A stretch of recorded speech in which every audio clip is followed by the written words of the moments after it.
All right, everybody. Hello and good afternoon. I guess good afternoon, good morning, where you're listening from, when you're listening. My name is Tanya Woods Richardson, if we haven't yet had an opportunity to meet, and I'm the host of the show, which is In the Matrix. And the intention of this show, if you've not been in here before, is the idea is to introduce you to the experts and the people that can share with us their insights and perspectives that will help us to better manage the realms of money management, money mindset, and money motive. Because in our experience, it's when these three realms converge that we finally come to master our money. And so every week we're in here speaking with experts that can just add some extra layers onto each one of these areas. And today I am very excited to welcome in Katherine Strutt. Katherine Strutt is going to share with us very important information on pensions. Pensions are usually always on the back burner for the members that I work with, for the entrepreneurs that I work with, for the employees that I work with. Everyone just sees it as one of these deductions on their pay stubs. And there's so much more to it. So very excited to have you here, Katherine. Thank you for investing your time with us today. Thanks for the invitation.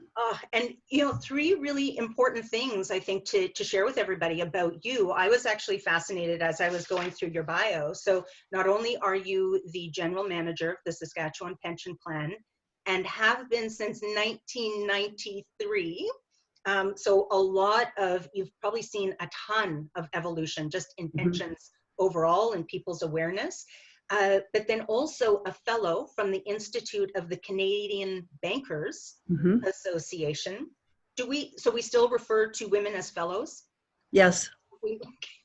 So everyone, we haven't moved past that. Fellows, yeah. We haven't worked on that one yet. Okay. No. A certified employee benefit specialist. So just another layer there. And then before you came into the Saskatchewan Pension Plan, senior administrative positions in government and in banking, financial institutions. So what a treasure trove you are here today. And we only have an hour with you. We'll have to get you back and get some of this insight that that you've probably seen over the last couple of years. And here we are now in the middle of COVID, and everyone finally starting to kind of wake up to what does my financial situation look like? What are my assets? And then they're hearing this word, well, what's in your current pension fund? And people are like, what are you talking about? Yeah. Tell me more pensions. So here we are talking about pensions today. So great. I will tell you that many of the people that I work with in the Matrix, very smart individuals, some physics engineers out there, astronomers, but we haven't really been taught about money by family members in our education system as we're growing up. So a lot of people feel uncomfortable talking about what they don't know about or asking questions about what they don't know about. And maybe if we could just take it, like strip it right down to the bare essentials, just about, can you explain to us what a pension is? Because there's just a lot of labels around pension, what a pension is, and maybe some of the differences within pensions that we should be aware of. Right. So often where I like to start is describing our current retirement or retirement system as a three-legged stool. So on the first leg is the old age security, which is a universal benefit available to Canadians once they hit 65. The second leg would be the Canada Pension Plan, which is a plan that is available through our workplace. And I can go into a bit more detail on that. And then the third leg is RSPs, group RSPs, private pension plans, TFSAs, private savings. That's the third leg. And the reason why I say there's three is because if you only rely on old age security and the Canada Pension Plan for your retirement, it can be quite challenging.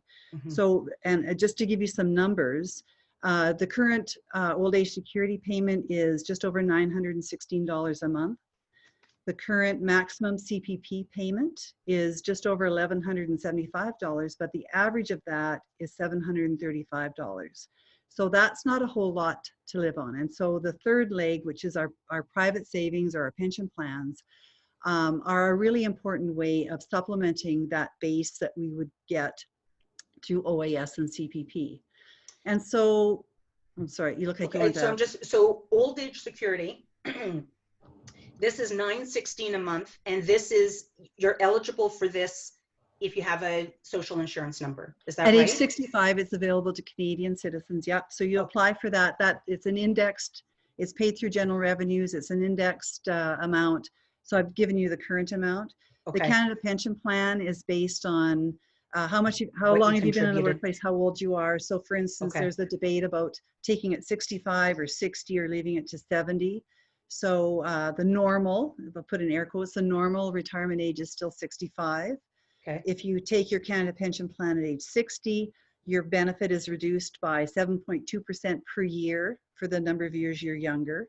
If you leave it after 65, you could leave it to as late as age 70, and your payment would increase by 8.4% per year for the number of years. So they're recognizing the younger you are, the lower your payment will be, because you're expected to live longer versus older. So those are some changes that have come into play in the last little bit. Okay. And the CPP, this is also based on your contribution, right? Yes. Over the course of employment. Yeah. So the employer and the employee contribute the same. Okay. A self-employed contributes both of those parts.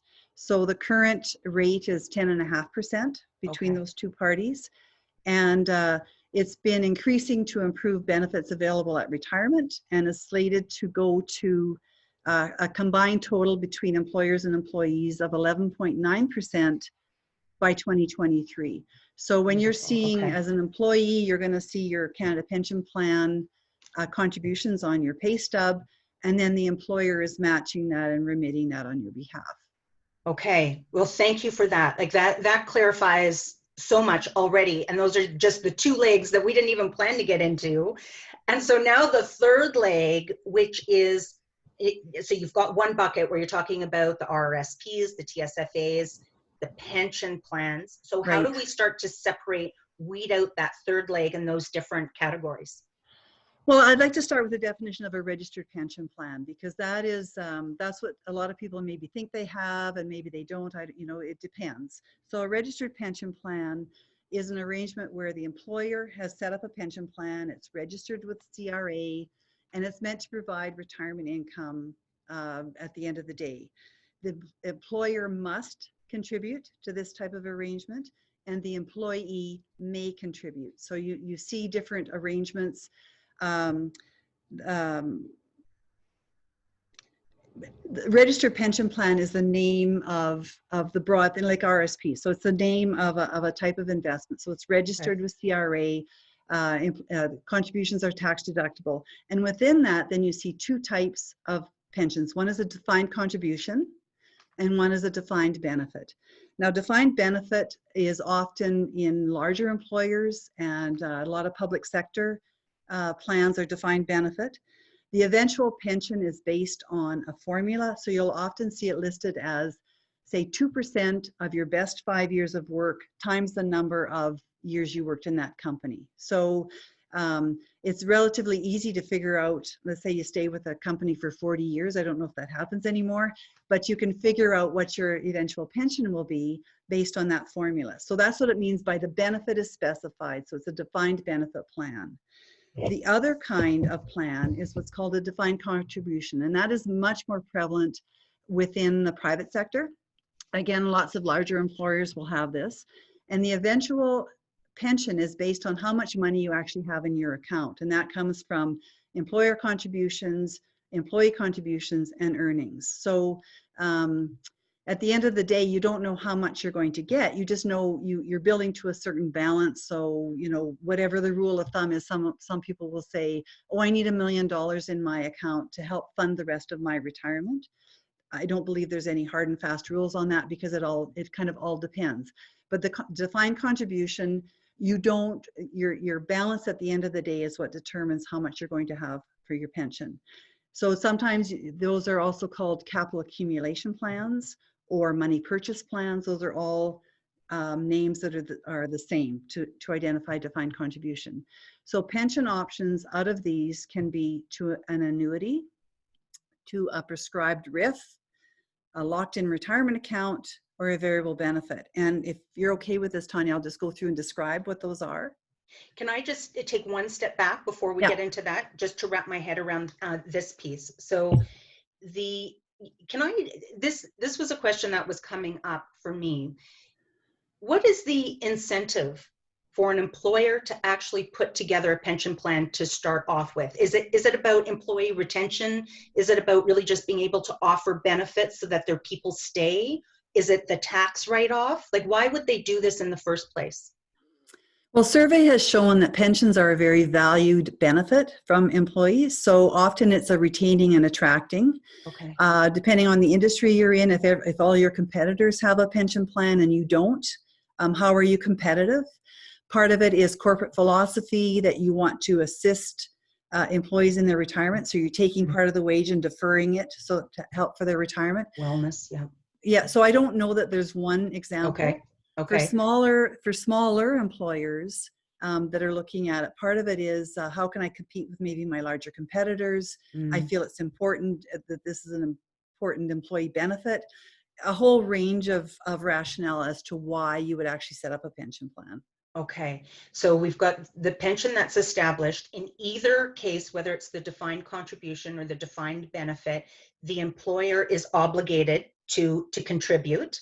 Under a register, that's right. Yeah. Okay, because it's Yeah. registered with CRA. In both of these cases, the employee gets to decide. It's their option whether or not they invest in. Again, that depends because a lot of plans Okay. are set up where it's mandatory Okay. auto enrollment, mandatory contribution. So there's a whole range of ways you can actually set up your pension plan. Okay. That just says, again, I hate to come back to that, but it depends. And so you can say, I think the normal ones, the more normal ones are where both the employer and the employee are contributing. And say if they're both contributing, say 5% of wage into the pension plan, right? So there's a minimum, I believe on registered pension plans, the minimum contribution is 1% by the employer, but they can be matching. It's a whole range of things.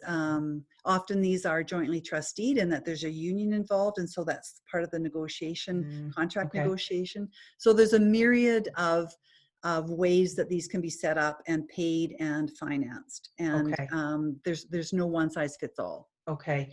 And then just with respect to distinction around the defined benefit versus the defined contribution, what I heard there is that the defined benefit is just that, it's defined and there's a certain expectation that X amount goes in, whereas the contribution piece, it sounds like that one might be more flexible, that maybe there's a certain amount, but then above and beyond, the employee or the employer could make adjustments to that as necessary.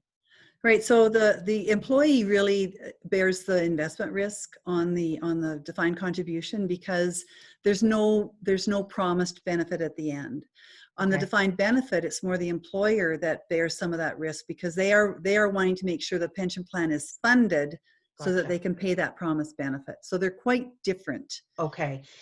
Then does that mean with the defined contribution, is the employee deciding where the money's invested or no? Again, it depends on how it's set up. Okay, so lots of variables. For instance, with the Saskatchewan pension plan, you come into the plan and then there's not choice in terms of I want this much of this. Sorry, we have two funds, but it's not like I'm picking everything. Often the employer is saying, here's the option. Here's what I'm offering for you to be a part of. I've worked with the pension advisor. We figured that this is the best opportunity. You might be able to choose between 2 or 3 different funds within that pension plan, but if it's not a DIY, it's not the employee making all those investment choices. That's why you're turning it over to investment professionals because it's their job to grow in a risk controlled manner because it is a pension plan. Okay, so what I'm hearing out of all of that is that the defined contribution, more risk for the employee. Yes. Defined benefit, less risk. The employer takes on the risk. Yes. Okay. In a nutshell, I would say, I would say that is, Awesome. Okay, so now the payout. So you were talking about annuities, then the ways that we start to extract the capital gains or the assets that are building up in these pension plans. Right. So virtually by the end of the year you turn 71, you have to have converted your assets that you've accumulated into a retirement income stream. And you can do that, you can get it paid back through an annuity, which is a monthly payment. So Canada Pension Plan would be like an annuity. You're getting an amount back a month. You could go to a RIF or a prescribed RIF. And so a RIF is a registered retirement income fund. And that is a common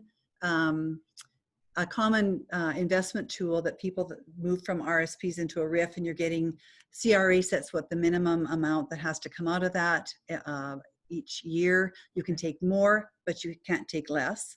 So a prescribed RIF is money that's coming from a pension plan, so that the member or the employee still has investment choice. They still bear the risk. They're not an annuity. The insurance company or whoever's providing the annuity takes on that risk. On a RIF, it's still the employee, the member that's taking that risk, and they have a number of choices that they have in terms of where that's going to be invested. So again, CRA has said, what is the minimum that has to come out based on either your age or your spouse's age? It's all subject to tax. There's no free lunch. It's growing their tax. It's accumulating tax-free, but at the end of the day, then it's coming into your income. And yeah, I think that's what I want to say mostly about that. So the holder of the RIF or the prescribed RIF still has control over the investment and can move that amongst different providers. A locked-in retirement account, or LIRA, would be, it's a holding account for money coming out of a pension plan. So I've worked for a company, I have a pension plan, I've left, I have to take my money out of that plan, it has to go into a LIRA, and then it's used for retirement purposes. So it can't add to that, but at whatever the retirement age that I choose, I can start drawing that money out by transferring it to a RIF. If it's a smaller amount, like Saskatchewan has a small pension amount. So if the money that I had in my company pension plan is less than that, I can take it out as a lump sum or transfer it into an RSP, and it's no longer part of that locked-in process. So there's a number of things that you need to understand. If you're leaving an employer that has a pension plan, you need to take a look at your termination options and understand what those are, because there are a number of options you have. If you can decide to leave your money in that pension plan if they allow that. The last one is a variable benefit, which is out of a pension plan. And it is a RIF type of investment out of a defined pension plan. So it still allows the plan holder to maintain control over the investment. The risk is still with the member. No fixed or guaranteed payment. And the difference between a variable benefit and a RIF, or a prescribed RIF, is that the minimum requirement that CRA is attaching to that investment doesn't start till age 72, versus on a RIF, let's say you move your money into a RIF at age 65, it starts at age 65. So there's just a few of those little differences. So if you're part of a pension plan that offers a variable benefit and you choose to take it, there's rules around that. And again, talking to your provider, talking to the HR people in your company, looking on our website, we have a lot of different information. It can be complex, but it shouldn't be overwhelming, because the options are fairly straightforward, and you just then have to make a choice. So bear with me as I digest this. So what I'm hearing here is that with the pensions, with our SPs, I won't get into TSFAs right now, but just when I think about the retirement piece, a big piece of it is that these are dollars that we're investing now, the before tax dollars, right? Mm-hmm. So that as they are put into these investment vehicles, they're gaining money, hopefully. Mm-hmm. That's the idea. The investment is making more investment, right? We've got compound interest that's actually taking hold here. And then it sounds like how they get paid out, why we want to decide what vehicle in which these will pay out, whether it's the annuity, the RIF, the LIRA, or the variable benefit. We keep them in these vehicles because if we were to take everything out right away, first of all, we're going to get taxed on all the capital gains, right? Bang, like whack it like all in one lump sum. It's just not capital gains. You get taxed on the total income that comes out. The total income that In a comes lump out. sum. Yeah. So you're getting taxed on all of that. Plus now you have all of this cash that isn't accumulating any interest. Yeah. And you're going to need it for 20 years. So the whole idea to move it from the pension into sort of a payout plan is to mitigate taxes, to mitigate your risk, and to continue to make perhaps a safer amount of money while it's still being held there, and you draw down from it as you need. Is that right? Well, and part of it is lifestyle. Like, do you need to know exactly what you're going to have every month? Are you comfortable having some market risk? What are your retirement plans? I mean, often people are saying in the first 5 to 10 years of retirement, that's the largest, that's the time I have the largest expenditures that I think I might have. And then after that, I might actually become a net saver.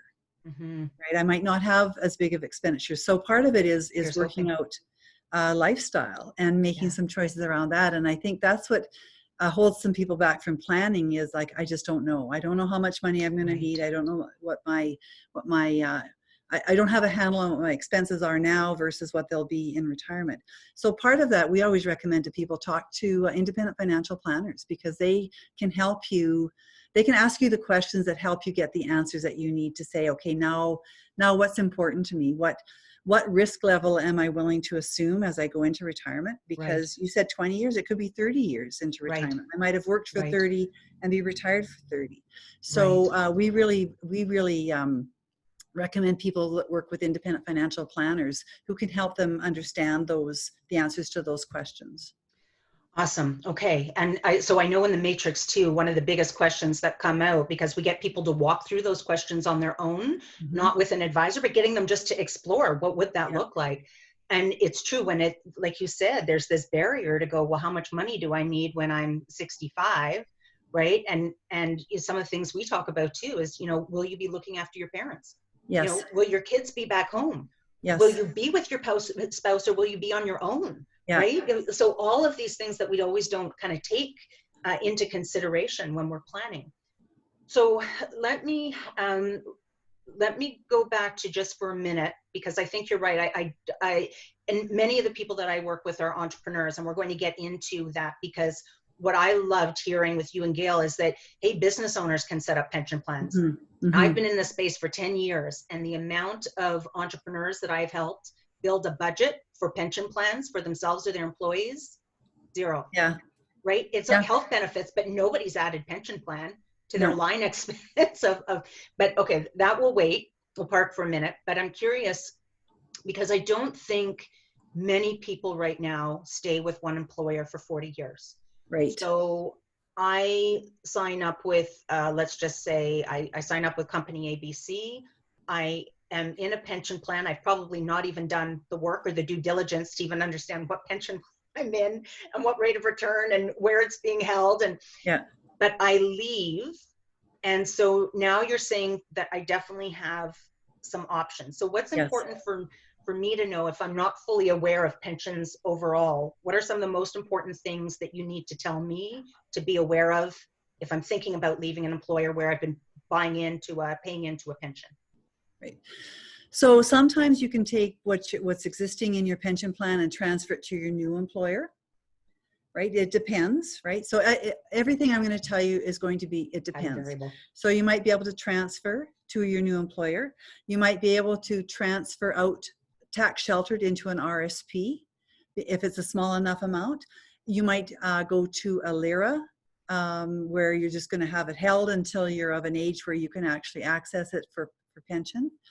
Or you might have the ability to take as in a lump sum, take your lumps, pay the withholding tax, and carry on.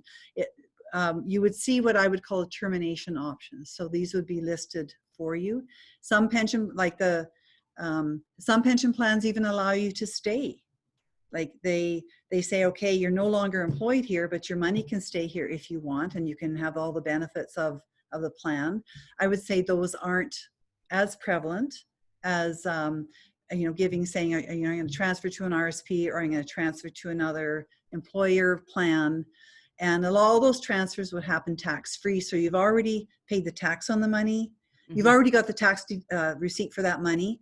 All the growth is still sheltered as long as you're transferring it, and it's only taken into income when you actually take it out as an income stream, or however you're taking that out into Okay. retirement. So when you're looking at am I changing or not, it's just don't forget to look at what are your options on that pension plan. Okay. Because there's And all these little small balances, like as you're moving jobs, people forget, and they, as they're changing their address, they don't think of, this small pension that I have from a job I worked 10 years ago, and, it's still there, and I haven't updated my address with them. that's huge, because we were actually talking about that before too, right? Mm-hmm. On our intro call, Yeah. that when you've got an address change, like you notify your doctor, you notify, right, your family CRA, the mail office, notify your pension. Yeah. And what do we call them? Pension fund Pension, manager? I would say administrator, pension administrator. Administrator. Yeah. Yeah, so important, because I think I was sharing with you, there was one member that completely forgot about it. And then as a result of having to go through some of these net worth statements to figure Yeah. out, and she's like, well, wait a minute, I had an employer like 30 years ago and found out all of this money had been accumulating. Yeah. And this is one area that I do find people are actually richer than they think, because they haven't really, it's just been forced deductions, right? For many Yes. people, and they haven't recognized where it's been going. They have not been looking at their statements and notice assessment of that investment. So one quick question before we move on to another area here is just, if, so I'm that employee, and let's just say I do not have a financial advisor. Mm-hmm. And now I have a pension and I have to make some decisions with it, whether it's the LIRA, whether I cash it out. If I don't have a financial advisor, where should I go? Do I just go to the bank with this termination piece? What would you, and I know you don't give advice, so if this is a testing area for you. I mean, the internet still is our friend. Like, there's lots of bad information out there, but there's lots of really good information. And even in terms of what are the different types of products, CRA issues bulletins and guides, and there's lots of information out there to help you understand. When you're looking at transferring it, you're looking at what to do. Again, you're still looking at what's available, what are the fees, do I trust the people that I'm transferring my money to, what type of communication am I going to get back, are they going to let me know what it costs for that investment, are they giving me statements, but it falls back on you as the plan owner to ask the questions. And there is lots of information on not just our website, but lots of financial sites that will give you different definitions and how they work. So that's probably, there still is a requirement that it's your money. Yes, it is. And you own it, and you have to understand what your options are. Yeah. Take ownership. Now, do you know, are you aware of, I know in the past when I've encouraged members to go out and get information on their pension fund, what keeps coming back apparently is that HR departments are not allowed to distribute information specifically on the fund or the fund performance, that employee needs to speak to the fund manager directly. Yeah. I guess the HR department can give you information to that fund manager, right? And then you can reach out. Is there a reason for that? Are you aware of any, is it liability? Well, part of it is because it'd be through, say, a mutual fund company or something. So they are the experts there. They have the licensed people to talk about it. The HR people are very good at doing their job from a human resource perspective, but the financial information, or even on a health benefit plan, you're often directed to the provider, because that's where the information is. Now, everyone that I've seen, there's a 1-800 number that you can call in. You have an employee number. There's a way of, so they can give you information on your funds and fund status. It's the plan administrator as well, which is sending you statements and different information. So, I understand sometimes the frustration that I'm phoning the HR and I should be able to get the information. They're not the experts on the financial management of that pension fund or that investment fund. It is the actual fund manager, and there should be a toll-free number that they can call and get that information from them. Okay, perfect.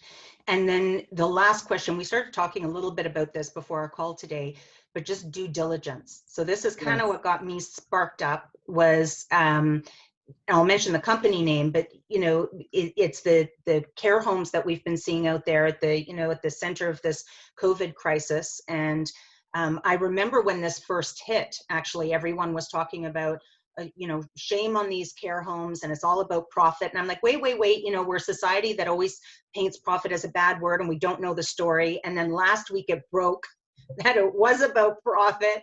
And so there was one company in the middle of this. There was many, but the one that keeps surfacing is Rivera. And right now they're in the middle of 2 class action lawsuits for 75 million. And then as I'm reading that, I'm obviously getting all upset about this whole profit word in society. And then I find out that Rivera is actually owned by, I believe it's called PSP Investments, Public Service Pension Investments, that have invested in Rivera for the express purpose of building pension plans for RCMP and public service workers. So then that got me thinking, what power do we have? Like, what due diligence do we need to have to do as an employee to actually, and I know investments for a lot of people, like even just looking at a stock and trying to, analyze a stock or performance of a stock, but what due diligence should we be doing as employees? Because we are lending our money to these pension plans to say, okay, I'm trusting you to do Right. something smart with this. What should we be doing as employees to make sure it's in good hands? Well, some defined contribution plans allow choice, investment choice. So they are through an administrator, and you can have different type of equity funds, different type of bond funds. So they allow choice. Certainly through group RSPs or RSPs, there's often that layer. So the employer says, okay, we're going with X mutual fund company, and on their platform, you have a choice of these different investment options, right? So there's still some due diligence back to the fund holder. A lot of, as we were talking about, a lot of the funds are taking a look at what's called ESG, so environmental, social, and governance factors. And like I had mentioned to you, a lot of good companies that pay attention to the health of their employees, their social connection, their imprint on the environment. A lot of them that are looking at those types of factors in terms of their business practices are some of the same companies then that would be invested in by these different mutual funds, because they're well-run companies. And you can get a list of the holdings from the mutual fund companies. You can see what you're invested in. If something really, depending on how your pension plan is set up, you may or may not be able to get in or out of those investments. And then it's a matter of going to your employer or whoever set it up and saying, this doesn't really make a whole lot of sense. From our side, I know we have a statement of investment policies and goals that are giving the guideline to the professional money managers to say, this is our vision of what you should be investing in, no more than 10% concentration, this level of bonds, those types of things. And then it's up to us as a plan administrator to say, is the investment manager living up to what we said we wanted them to have? Nobody likes that kind of news back to their plan, right? But obviously. But did it make sense when they invested in it? Does it make sense now? What kind of the voice that you have as a plan member is back to your employer or to the, and you're saying, I don't agree with this. You may have an impact, you may not. But again, under those looking at environmental, social, and governance factors, companies that are well run are typically the blue chip companies that a lot of really well run plans also have as an investment, because it's they give good return to their shareholders. So unless you're doing everything yourself, you are giving up some control over the whole investment process to the professionals. Right. And then what are you paying for it, and what are you getting back? So in a retail mutual fund, you may be paying 2 to 3% for that, for the benefit of them investing your money on your behalf and growing your retirement pot. Yeah. Okay.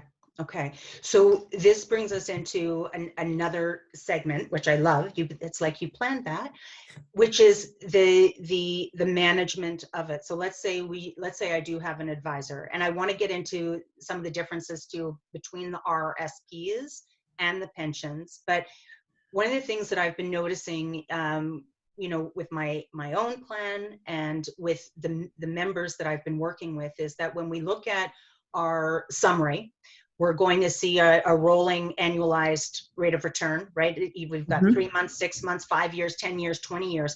And it's been interesting because I haven't looked at a lot this week, but I'd say I've looked at probably about 15 different plans. And I would say 70% of them, which really surprised me, over a 10-year period, they actually perform really well. Mm-hmm. And then as soon as, you know, it's low, and what happened this year, we saw decline, and, you know, and then over 10 years, they seem to be really quite healthy, anywhere from 7, 9, 11.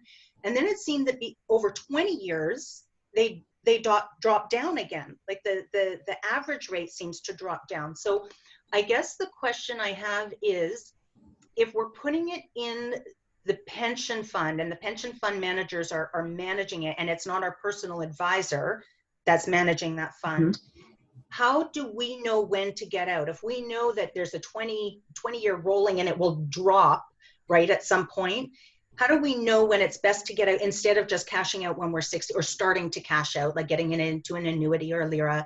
What would you suggest there? Well, first of all, I'd say market timing is a bit of a mug's game. Okay. Right. I believe it's impossible. Our investment managers, our professional money managers are not market timers.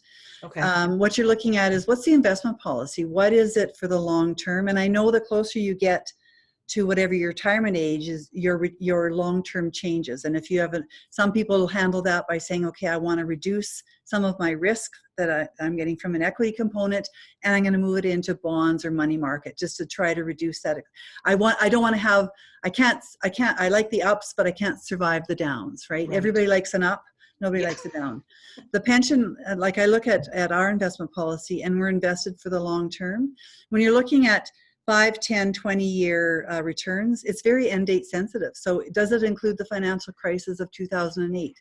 Does it include the tech bubble of 2004? Does it include the COVID, right? So what period is it? Because at some point you're going to drop off those lower returns, and then you're going to show a higher return for 10 years. So part of it is what time frame is it actually recording?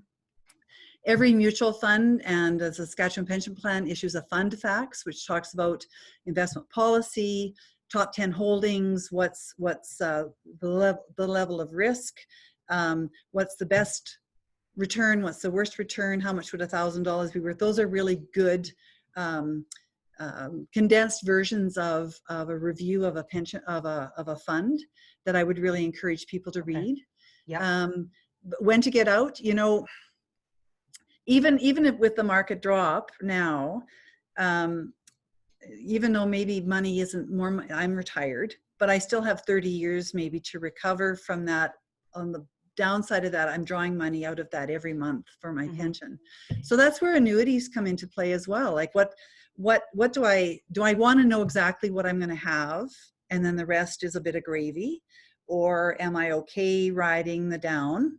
Nobody says they're not okay riding the up, right? Because that's just human nature. Yeah. And how comfortable am I? What's my risk level? And there are a number of different questionnaires that you can find on different sites. Your financial planner does a Know Your Client, where they talk about level of risk.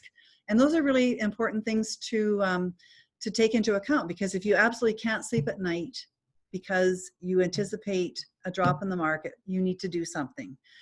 Okay. Market timing is difficult, and I think studies have shown that people that think they're market timers are typically cashing out on a low and buying back in at a high. Okay, not a great strategy for anyone listening. That's not. Yeah, so you'll see our investment managers are looking at this opportunity to buy stocks that are still good quality. They still feel they're really good names, but they're at a lower price, so they're buying it so that when the market comes back, we're going to be able to participate in that higher price. It's not about day trading, right? We're not day trading. No. That's a tough way to make a living. Some people are very good at it, not me. Yeah. So, so for anybody listening in, I'm just going to use this distinction right now. So financial planners planning what's happening with your money. Financial advisors are the ones that are oftentimes managing your money, right? They're making deposits on your behalf. They're investing in stocks on your behalf. You broke. Yeah. Sorry, did I cut out there for a second?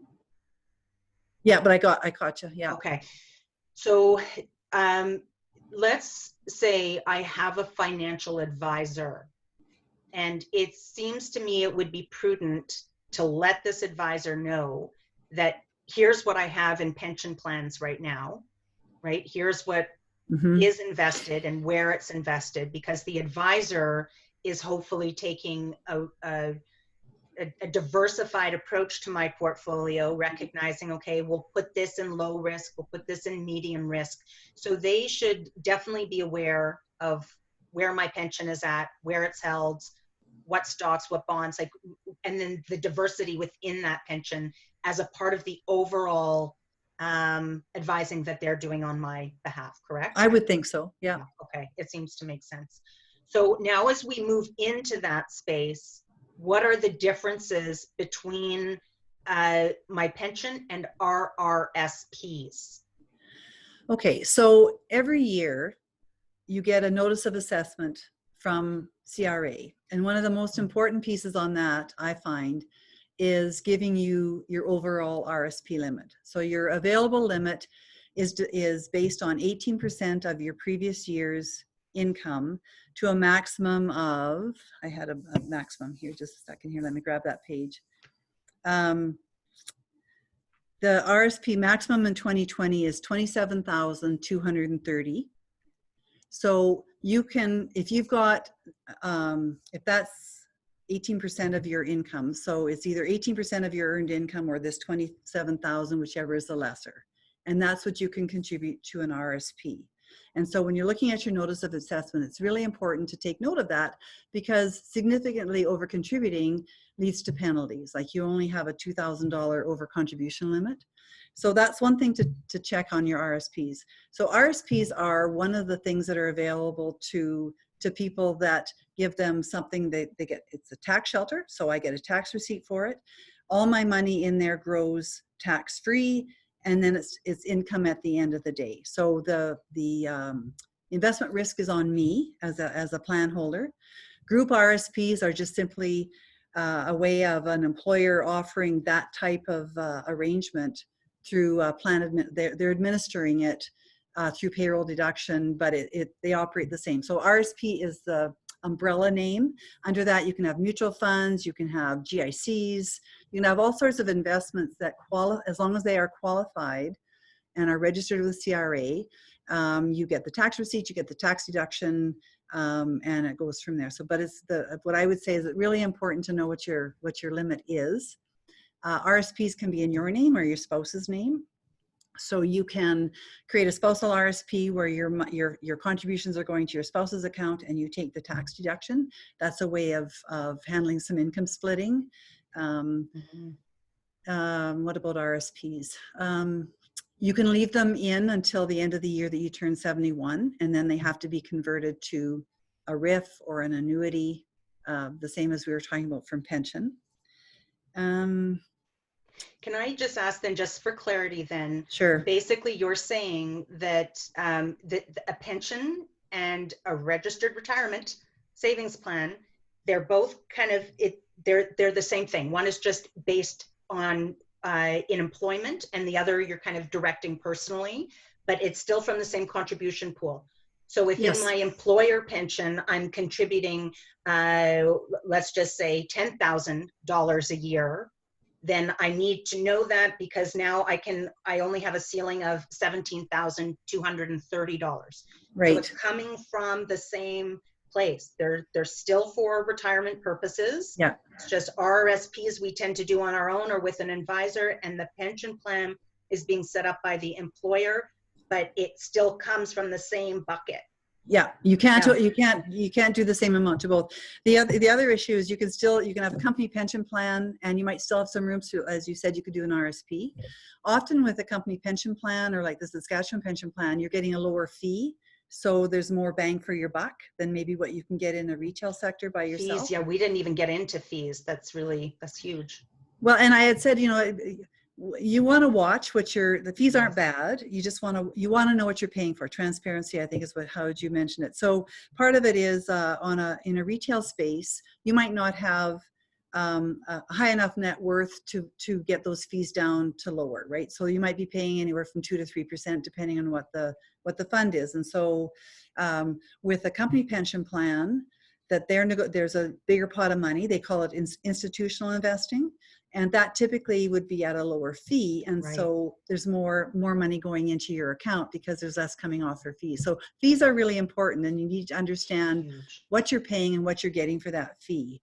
It's an important question to ask your financial advisor as Yes. you know, what is the product? How are you getting compensated for me being in that product?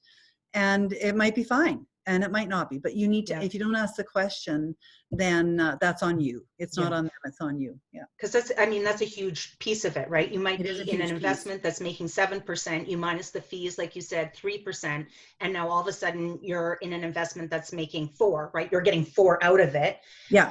And it seems to me that this would also be an appropriate question to ask a fund manager.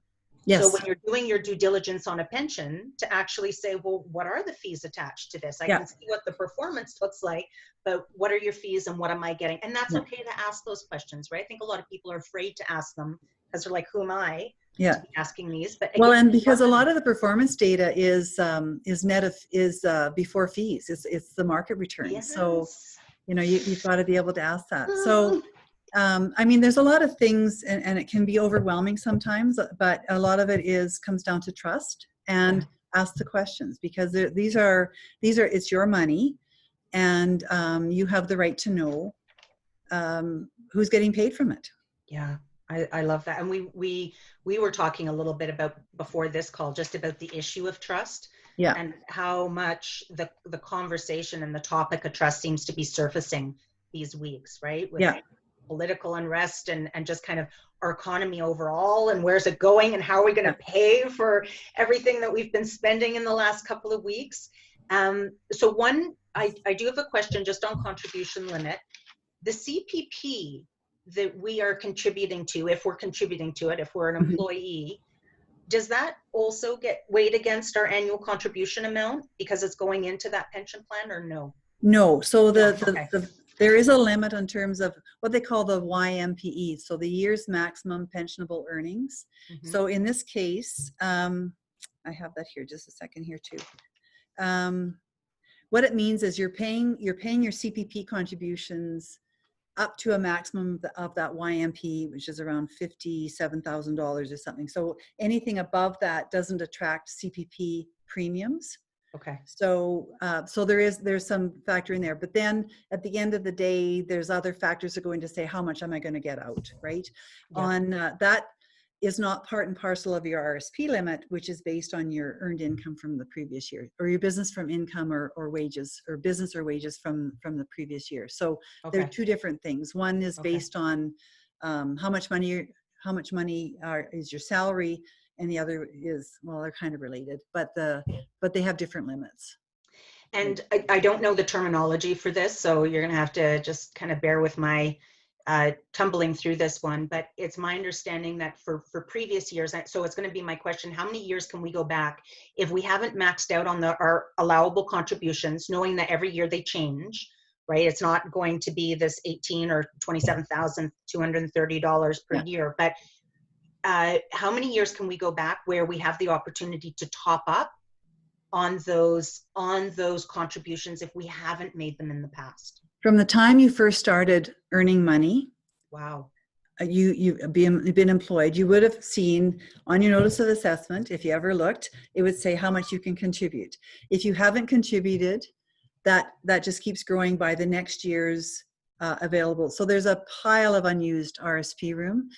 We talked to many of our members, and they're they're in their 60s or whatever, and you say, do you have available RSP room? Oh, I've got tons, because they weren't able to contribute earlier in their careers, or didn't, and so that has been accumulating. So there's no end date on that at this point. So if you have $30,000 accumulated, you may not have the wherewithal to contribute $30,000 in a year, right? But you can contribute a significant portion if you've got the wherewithal to do it, because that limit just keeps increasing by the amount of unused room. Yeah. That's huge. Okay. And I think that's really important for our members to know, because a big piece of what we do is behavioral finance. Mm-hmm. And as we start to understand why we haven't been making what we needed to make in the past, and, for those that are on the call, this is really just about understanding that many of us have not been, now I'm going to use the word lending, because I think there's sometimes a difference between investing, where we say, okay, what's the return? What's the return? But really, when it comes to retirement, we're lending our money. It's a long-term game, right? Mm-hmm. And it's really about long-term security and making sure we have enough at the time where we can no longer work, or we choose not to work. And Mm-hmm. most of us haven't been investing or retiring, putting those funds aside properly. So when we start to do that math, we end up with a very different number in terms of what we've been earning now and what we actually need to earn so we can get that number made. But what's so exciting is that people start to make that happen. Yeah. Right? So they go from salaries of 4,000, jumping up to salaries of 8,000, 10,000. And this is what I love about this contribution room, because this helps to mitigate the taxes, because they jump into very different tax Yeah. brackets. And we were talking a little bit about our team, right? Like our A team behind us. We were talking about having the fund manager, an advisor that's helping us to better manage that money. We talked about having an accountant, Mm-hmm. right, that helps us to mitigate those taxes as well. Mm-hmm. Probably want an insurance broker in there, right? Life Mm-hmm. insurance, understanding and protecting these assets. Mm-hmm. Anyone else that you think should be an essential part of that A team? Oh, that's kind of out of my wheelhouse. Okay. So yeah. Yeah. But you're right. There's so many, when we think about, it reminds me when we start a business, the lawyer and the accountant and the insurance broker should always be talking to each other. I don't know why we go into these separate Yeah. little verticals, having these separate conversations, because it's about what do you want the business to be? And everybody should be working towards that end game, right? It's the same thing with our finances. And I'm a big believer in pay yourself first, and put money aside. And a lot of people that we talk to, maybe in their 50s, they think, I've never saved. I've got all these other things going. I've got my business, or I've got my whatever. It's not like I've been not working, but I haven't saved specifically in a retirement fund. And some things I need to have multiple thousands of dollars before I can start saving. And that's not true. Even a little bit goes a long way to help mitigate what those expenses are going to be in your retirement.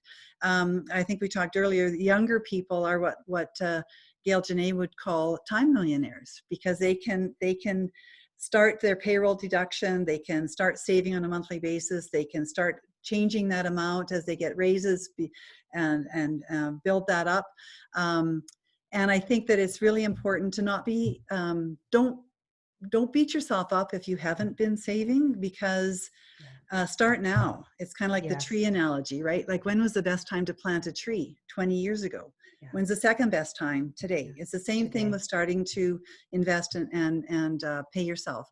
So I'm a firm believer that if you haven't been, you're not a bad person. You're not deficient in any way. It's just taking a look at it, and now that you're aware of what you can do and what it could mean to you if you don't start, then what can you do? People are often looking at that in their 40s, because their kids may be through school or maybe not, but they're looking 60 or 65 is a lot closer. And so what can I be doing to help so that I have options in my retirement, so that I can maintain a certain living standard? What is it going to take for me to maintain that living standard for the next 30 years? And what do I expect? And sometimes that takes introspection, which sometimes is difficult. Uncomfortable. And uncomfortable, perhaps. But then there's places like I'm really proud of the plan that we have that can assist you in part of that to help you get towards your retirement. Beautiful. So I know we've got 6 minutes left here. I mean, we don't have a hard, everything shuts off, but I'd love to hear more about the Saskatchewan pension plan, because I think the way that you've organized it is brilliant for people, for population as a whole, but specifically too for entrepreneurs and for business owners. So because I know there's lots of entrepreneurs that listen to this call, there's many business owners, and as I mentioned, 0 of them are planning for pensions for themselves and their employees. So I think we talked about this at the beginning, some of the assets and building a pension plan within your business. obviously employee engagement, employee morale, retention, right? Mm-hmm. Recruitment strategies. Yeah. It's also fixed savings for them. Like it's a Mm-hmm. forced savings, and we all know when they're forced. This is why a lot of people are richer than they think, because they're like, oh, when you don't see it, you don't miss it, right? Exactly. It just goes off, and so the whole financial empowerment piece that you're offering employees as an entrepreneur to build that in is extremely powerful. Yeah. There's also tax deduction, right? Mm-hmm. Because it's impacting your bottom line, because it's going as an expense. So you're getting the tax benefit of that in the business, or an incorporated business, you're getting that. So for the entrepreneurs in the group that wouldn't even know where to start with setting up a pension fund in their business, what would you recommend they do? Outside of contacting you, which we'll get to. Like I'm a little bit biased because people think that establishing a pension plan can be very expensive, and that's kind of where our firm steps in, because it's not, and we handle all the administration. The registered pension plan can be onerous for a smaller business. A group RSP may not end up with the result that you're looking for, because the employees can cash them in, right? And so the Saskatchewan pension plan, I'll blow our own horn a little bit, like we're a pure pension plan. It's locked into 55, no matter whether the employee leaves your business or not. It follows them.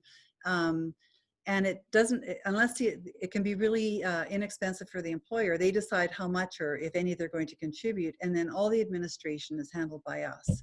So because we're the only one who exists like this, it's really hard to say anything else compares, because I really don't think there is anything that compares. We offer low pricing, institutional pricing, to no matter whether you're making a $10 contribution or a $1,000 contribution, you get the same expense ratio.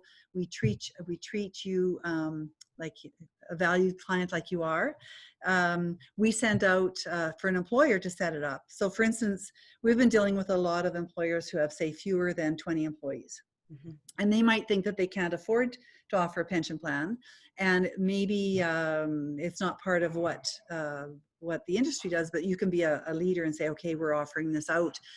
It is really, we do know that people are retained and attracted to it. Mm-hmm. And some people will change jobs because another job will offer a pension plan. So this allows you to maybe level the playing field. And what we really like about it, and we hear from employers, is if I'm making a contribution, I really don't like the group RSPs because they can cash them out. Here's a pension plan. It stays in there, locked into age 55, whether or not any more contributions are made, and they can continue on. It's also flexible from a payment perspective. Yeah. Nobody likes to stop payment, but this whole COVID experience has really brought forward how you want some flexibility in some of your expenses. And so we've had people that have stopped or started or changed how they're contributing and the amount that they're contributing, because that allows their flexibility. So you're not locked into a payment schedule. So I mean, that's my sales pitch from here. We also have Lunch and Learns. Gail Janae will work with people. We have lots of good information on our website. Yes. And we're really trying to help educate people about the importance of saving. We like to tell them about SAS Pension Plan because we think we've got a good story. Mm-hmm. The most important thing is that people get more awareness, more financial literacy, overcoming the barrier to investing and saving, and just trying to work with them and professionals like you to say, here's something that, try it, or look at it. Look to our website, call our staff. Yes. We're happy to help. Yeah. Well, I think that's huge. And I know when we were talking, just the option of the flexibility is huge too. I think a lot of employers are thinking, I can't, as entrepreneurs and small business owners, they get worried about committing because their cash flow, I mean, especially now, they're like, I have no idea.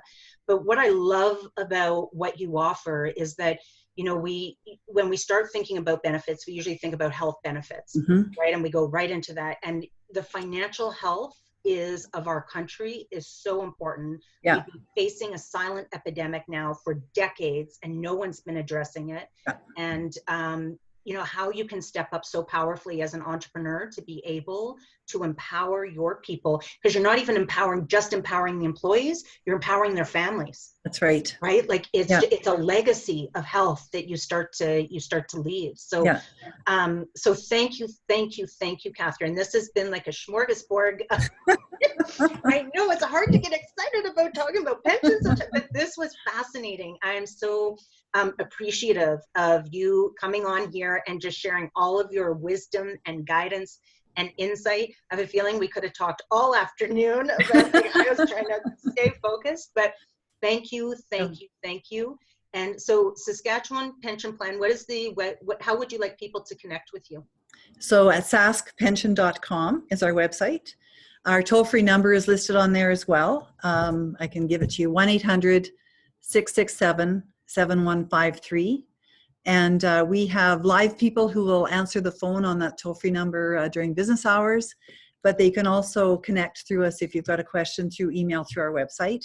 If there's information on there that either you can't find or you're not sure of, we're happy to talk to you in person. Presentations, trade shows. Gail Janae does a great job of connecting out with with the business group. So yeah. She sure does. Yeah. Well, Katherine, thank you again. We will put this recording at the same place where you registered for the event. I'll be sending out lots of information, just little drip pieces. The funny thing is I bought a new notebook, and you know, in that perfectionist mode, I was trying to my thought was I'll keep all my notes really neat. And then there was so much information there that already it's just kind of, but thank you. It's, so I'll share a lot of this information in small little bite sizes. Yep. And I'll make sure to loop you in. And again, thank you so much for your. Well, thanks for the opportunity. I appreciate that. Okay. Did you find that fun? Yes, it was. Good. It was nerve-wracking to start with, but you've made it easy. Thank you. Beautiful. Thank you, everybody, for tuning in. Okay. Thank you, Katherine, for being here. And everybody have a great week. Stay healthy, stay strong, and stay positive, really. Our world needs lots of love these days. So thank you, everybody. Bye for now.